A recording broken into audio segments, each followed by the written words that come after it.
கண்டித்து கம்யூனிஸ்ட் கட்சி சார்பில் மயிலாடுதுறை தலைமை தபால் நிலையம் முன்பு முற்றுகை போராட்டம். போராட்டக்காரர்கள் காவல்துறை இடையே ஏற்பட்ட தள்ளுமுள்ளில் காவலர் ஒருவருக்கு கையில் இரத்த காயம் ஏற்பட்டதால் பரபரப்பு.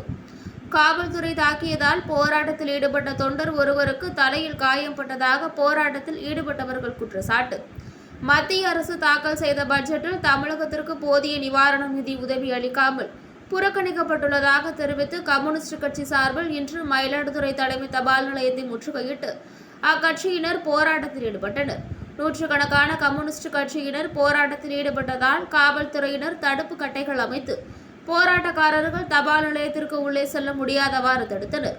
காவல்துறையினரை மீறி போராட்டத்தில் ஈடுபட்ட கம்யூனிஸ்ட் கட்சியினர் தடுப்பு கட்டைகளை தாண்டி தபால் நிலையம் உள்ளே செல்ல முயன்றனர். அப்போது இரண்டு தரப்பிற்கும் இடையே கடுமையான தள்ளுமுள்ளு ஏற்பட்டது. இதில் பாதுகாப்பில் இருந்த காவலர் ஒருவருக்கு கையில் காயம் ஏற்பட்டு இரத்தம் கொட்டியது.